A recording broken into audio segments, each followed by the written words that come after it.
नगर के बदेसी पासवान जी के तरफ से बाबा के तरफ से बहुत बहुत पुरस्कार आई है। हार्दिक अभिनंदन बा। बाबा गायत्री जी के हमने के गायत्री बाबा के सुनने पानी भजन ना करो धो व्याध करी टिप्पू ठाकुर जी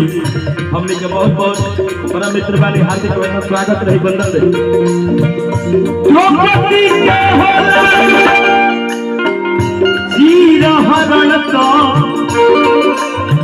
पांचों पत्ती कुछ ना करी हो पांचों पत्ती कुछ ना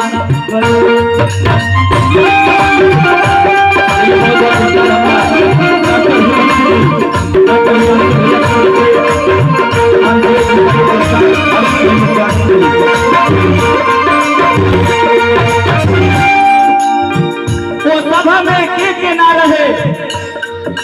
भीष्म पितामह द्रोणाचार्य कृपाचार्य पांचों पति देखियो भाई भारत वर्ष में कोनो जोड़ा ना रहे कि भीम अर्जुन से बात करो, लेकिन जे भी बा समय खराब भइल बा तो द्रौपदी के केहू चीर हरण के विरोध ना कइलो। दू चार आदमी कइबो पहले तू जाके चीज करा दी हो गई द्रौपदी के चीर हरण सब पांचों पति कुछ ना करी हो पांचों पति कुछ ना करी। तो जान गई कि हमारे सभा में केहू नहीं थे तब हरि पर जान लगौली जान के हरि जी के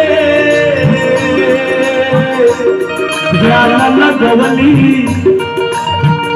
जान के हरि जी के ध्यान लगौली तन को न तना उभरी हो भजन ना करो अधमो में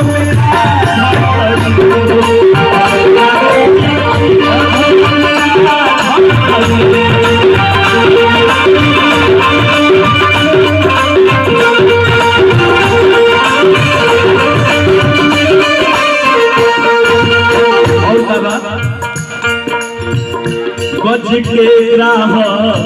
तबाह करत रहे पनिए के भीतर गज के ग्राह मगरमच्छ और हाथी के लड़ाई सब जानत होई गज के ग्राह तबाह करत रहे पनिया के भीतरी हो पनिया के भीतरी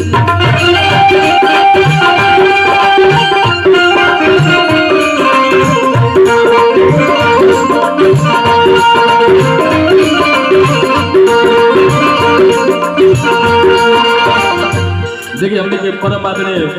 हमने के सर डॉक्टर हिमांशु पांडे जी के तरफ से फिर लगातार पुरस्कार आए हजारों हजार रुपए का हार्दिक अभिनंदन स्वागत रहे।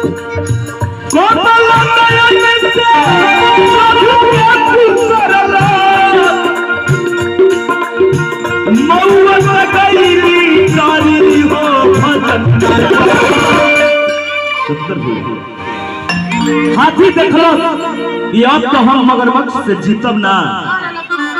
तो सीधे कमल के फूल लेके आ प्रभु के पुकार कइले हाथी सारा परिवार छोड़ के चली गई रहे तब वहां के आई तो कमल नयन से अरे प्रभु के पुकारला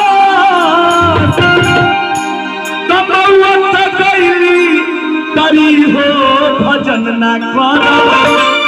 अरे अथवो मिला